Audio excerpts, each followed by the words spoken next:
Hey there, thanks for tuning in to S News.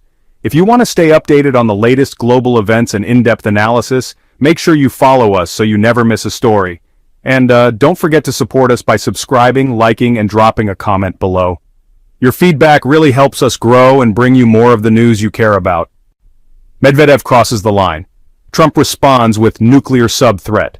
Former Russian President Dmitry Medvedev just couldn't keep his mouth shut. He's made plenty of threats in the past. As a kind of unofficial spokesperson for Vladimir Putin, Medvedev is always quick to fire off aggressive comments whenever things aren't going Russia's way, but this time, he might have taken it too far. Russia spoke in a harsh tone, and the United States had enough. President Donald Trump responded to Medvedev's latest threats with a shocking move. He deployed 2 nuclear submarines, effectively putting all of Russia under watch. On August 1st, reports surfaced that Trump had ordered 2 United States nuclear subs into what he called appropriate areas following some provocative remarks from Medvedev. As usual, Trump made the announcement on his Truth Social platform. Because of the highly provocative statements by former Russian President Dmitry Medvedev, now deputy chairman of Russia's Security Council, I've ordered the deployment of 2 nuclear submarines to appropriate areas in case these reckless and inflammatory remarks escalate any further, Trump wrote. Words matter, and they often lead to unintended consequences.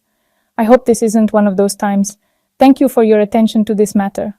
A few hours after the post stunned the world, Trump spoke to reporters outside the White House. He explained that the United States had to act because they saw Medvedev's threats as credible. If left unanswered, Russia might start thinking it has the upper hand in the nuclear standoff with the United States. We had to do it. We just have to be careful, Trump said, making it seem like the move wasn't about an imminent nuclear strike, but more about being ready for any scenario. Not a first strike, he added. There was a threat. We didn't think it was appropriate, so I have to be very cautious. I'm doing this for the safety of our people. A former Russian president made a threat, and we're going to protect our citizens. That gives us one explanation for Trump's bold move. But there's more to the story. Just a few days earlier, on July 31st, Russia launched a devastating airstrike on Kiev. According to Al Jazeera, over 24 people were killed. Trump was furious. Speaking to reporters after the attack, he said, "Russia, I think what they're doing is disgusting. I really do." He used that moment to repeat the deadline he had given Putin just days before, August 8th, to meet and discuss a ceasefire or some kind of peace deal. Otherwise, the United States would impose secondary sanctions. Putin clearly didn't take the threat seriously. On July 31st, Trump said, "We're going to impose sanctions." But he also admitted, "I don't know if sanctions even bother him." Maybe they don't bother Putin, but someone else in Russia took notice, Medvedev. Once seen as a more liberal figure when he served as president from 2008 to 2012, while Putin stepped aside to be prime minister, Medvedev now seems to be one of the most aggressive voices in the Kremlin. As deputy chairman of Russia's Security Council, he's made it a habit to issue fiery threats whenever other countries stand in the way of Putin's plans in Ukraine. So when Trump gave Putin the August 8th deadline for peace talks, Medvedev wasn't having it. On Russia's Telegram platform, Medvedev fired off a series of inflammatory posts that led to Trump's decision to send the submarines. According to CNN, Medvedev warned Trump to imagine a future like the TV show The Walking Dead, reminding him that Russia still has a massive Soviet-era nuclear arsenal. It wasn't subtle. Medvedev was basically saying, back off, or Russia might respond with nukes. Russia has a history of making nuclear threats. It's not new. But Medvedev made 2 mistakes.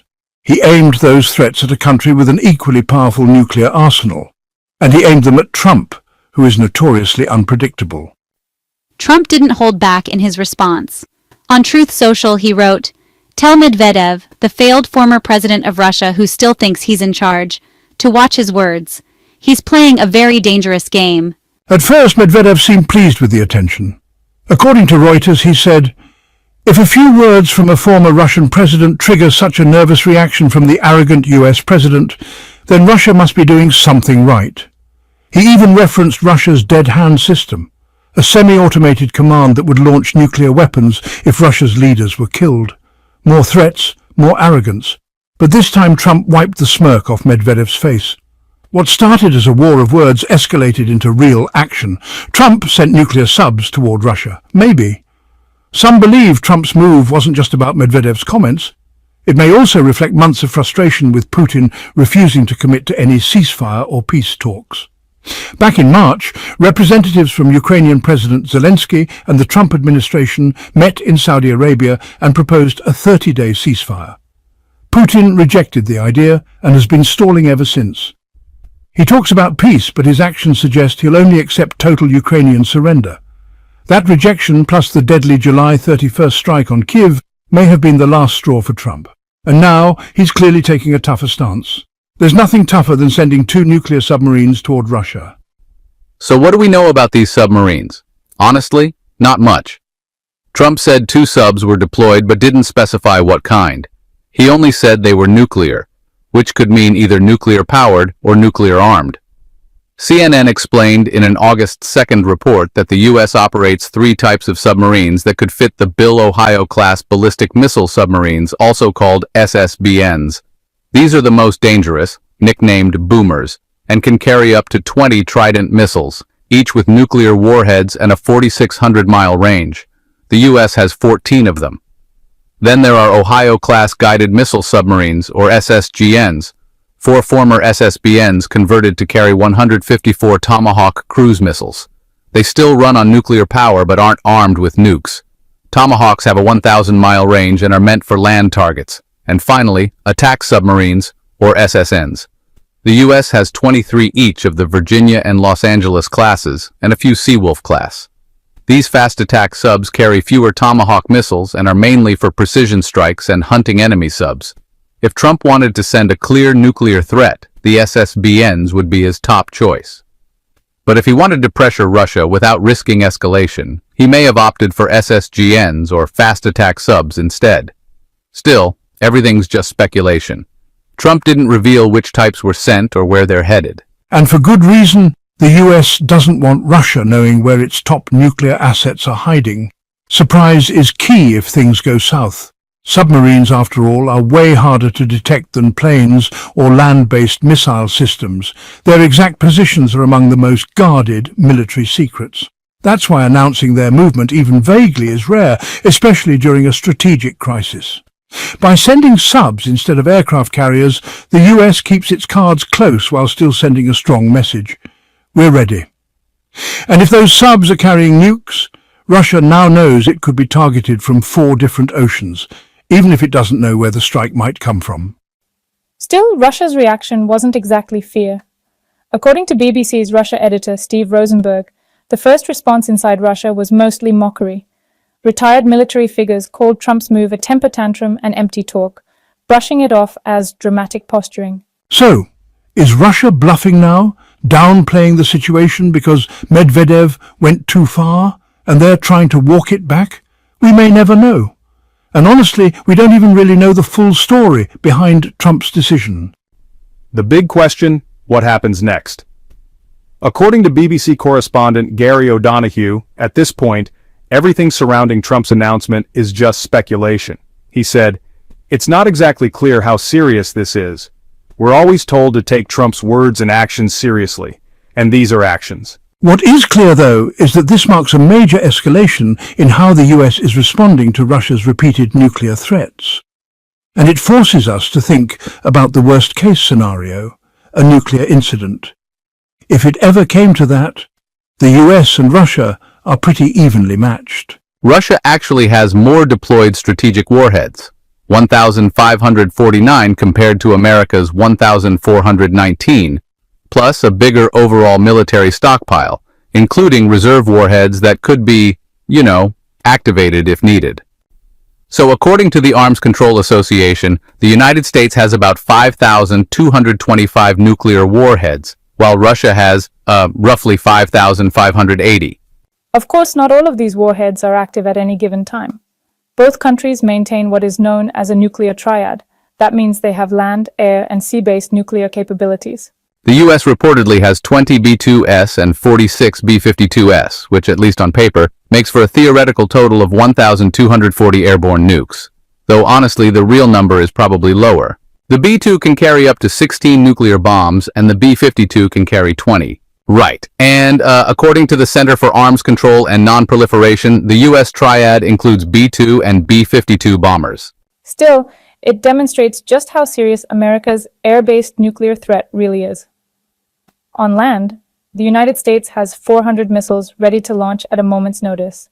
That adds up to 280 nuclear weapons that can be launched from underwater. And at sea, which, by the way, is the part of the triad most relevant to Trump's announcement, the U.S. has 14 Ohio-class nuclear submarines, each one able to carry 20 Trident missiles.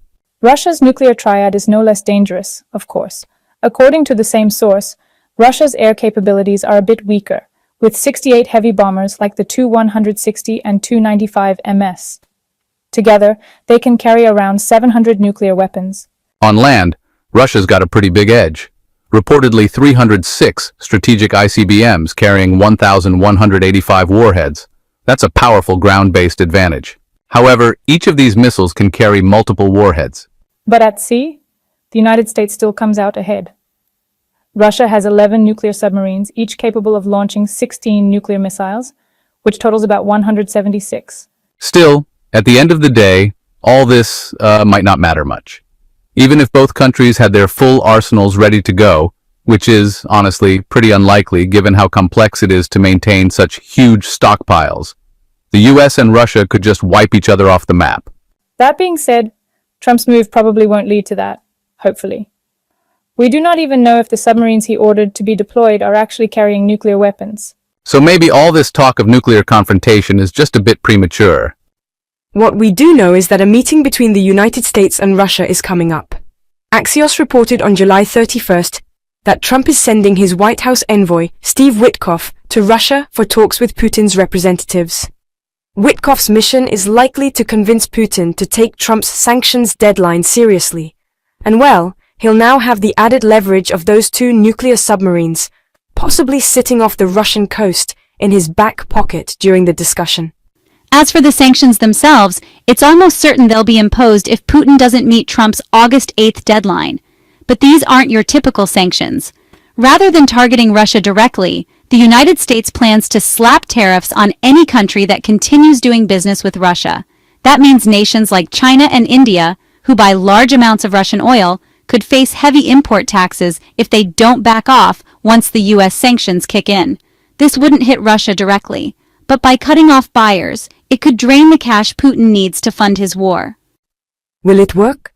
That's still uncertain, but Ukraine is urging the United States to go ahead with it. According to ABC News, Andrei Yermak, head of Ukrainian President Zelensky's office, said on August 3rd that these sanctions are effective and will hurt Russia. He posted on Telegram, "An economy built for war can't survive this kind of pressure. It's only staying afloat because of energy sales. The secondary tariffs proposed by the United States could choke it." That's likely one of the key points Witkoff will make when he sits down with Russian officials. As for Trump's decision to send the subs, whether they're nuclear-armed or just nuclear-powered, it's a clear pressure tactic. It might not be the wisest move. Trying to create pressure through escalation could easily lead to a tit-for-tat standoff with the United States and Russia trading nuclear threats again, just like in the Cold War. But we won't know how this plays out until August 8th when Trump's deadline expires. If Putin doesn't respond, the subs might just be the beginning of a much bigger escalation. And it won't just be the two submarines that have Putin and his allies worried. Japan's military is also growing rapidly and has developed a new type of artillery that can easily pierce armor. Finally, thank you for listening and spending some time with us here at S News. If you want to stay updated on these stories and more, make sure to follow S News and keep an eye out for our future videos. And hey, don't forget to subscribe,